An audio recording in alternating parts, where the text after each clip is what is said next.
इस क्षेत्र के लोग भी अभिनंदन के पात्र हैं। मैं రాష్ట్ర ప్రభుత్వం నిధుల బిల్లులు సకాలంలో ఇవ్వడం లేదని ఎంపీ ధర్మపురి అరవింద్ ఆగ్రహం వ్యక్తం చేశారు. రైల్వే రంగాన్ని కాంగ్రెస్ పట్టించుకోవడం లేదని, రైల్వే రంగాన్ని అభివృద్ధి చేయడానికి కేంద్ర ప్రభుత్వం నిధులు డిపాజిట్ చేసినా రాష్ట్ర ప్రభుత్వాలు స్పందించడం లేదని అన్నారు. దేశంలో ఎక్కడా లేని విధంగా నిజామాబాద్ లోక్సభ పరిధిలో రైల్వే బ్రిడ్జులు నిర్మించామని అన్నారు. అలాగే జిల్లాకు ఇంటిగ్రేటెడ్ స్కూల్ ఎందుకు ఇవ్వడం లేదని ప్రశ్నించారు. కేసీఆర్కు పుట్టిన గతే కాంగ్రెస్ కు పడుతుందని అన్నారు. ఇక మహేష్ గౌడ్ అవగాహన లేకుండా మాట్లాడుతున్నారని, కౌన్సిలర్ గా కూడా గెలవలేని వారు నా గురించి మాట్లాడుతున్నారని మండిపడ్డారు. ఎక్కువ రైల్వే బ్రిడ్జిలు శాంక్షన్ అయినాయి మన పార్లమెంట్ దేశం మొత్తంలో.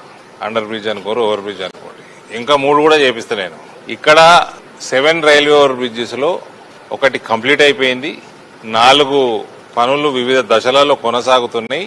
బోధానికి సంబంధించి ఒకటి ఓవర్ బ్రిడ్జ్, ఒకటి అండర్ బ్రిడ్జ్ స్టార్ట్ అవుతుంది. ఇప్పుడు 4 ఏదైతే వర్క్ నడుస్తా ఉందో కంప్లీట్ అయిపోయిందో, గోవిందపేట పోయేది అయిపోయింది. 4 వర్క్ నడిచే దాని గురించి మనం మాట్లాడదాం. ఫస్ట్ నిజామాబాద్ టౌన్ కి most important Madhav Nagar railway bridge. ప్రత్యేకంగా నేను చాలా సంతోషపడింది ఏంటంటే, ఈ మధ్య నా పుణ్యాన కాంగ్రెస్ వీక్ అయింది ఈ జిల్లాలో.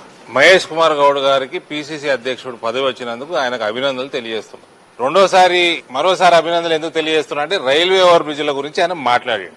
ఎంపీ గారు దాని గురించి పట్టించుకోవాలి, తొందరగా ఏపీయాలని మాట్లాడాడు. నేను ఇంతకుముందు చాలా ఇంట్రెస్ట్ తోటి తీసుకునే కొన్ని విషయాలలో పసుపు సంబంధించి రైతుల విషయాలు, రెండోది రైల్వే ఓవర్ బ్రిడ్జ్ చాలాసార్లు మాట్లాడినా ఆయన విన్నట్టు లేదు. ఇప్పుడు మళ్ళీ మొత్తం చరిత్ర చెప్తా. 7 వర్క్స్ లో టోటల్ 10 వర్క్స్ లో పెండింగ్ 3 కూడా, అది కూడా నేను శాంక్షన్ చేపిస్తా. ఒకటి 50-50 మాధవ్ నగర్, వేరే అన్ని 100% funding railways. First Madhav Nagar కు వద్దాం. మహేష్ గారికి రిక్వెస్ట్ చేసేది, ఫస్ట్ ఇది 93 కోట్ల ఎస్టిమేట్. దీని చరిత్ర కూడా చెప్తా. దీనికి 2 లేన్ ఉంటే ట్రాఫిక్ అంత లేకుండా 2 లేన్ శాంక్షన్ అయ్యి ఉంటే ఫస్ట్ కవిత గారి టైంలో, దానికి నేను ఎంపీ అయినాక ట్రాఫిక్ బంద్ చేపించి బైపాస్ రోడ్ది మొత్తం మెయిన్ రోడ్ మీదకి వెళ్ళిపోయేటట్టు చేసి, ట్రాఫిక్ ఎక్కువ వచ్చేటట్టు కనబడేటట్టు చేసి 4 లేన్లు చేపించినాం. దాన్ని 4 లేన్లు చేపించి, ఇది 50-50 బడ్జెట్ సెంటర్ స్టేట్.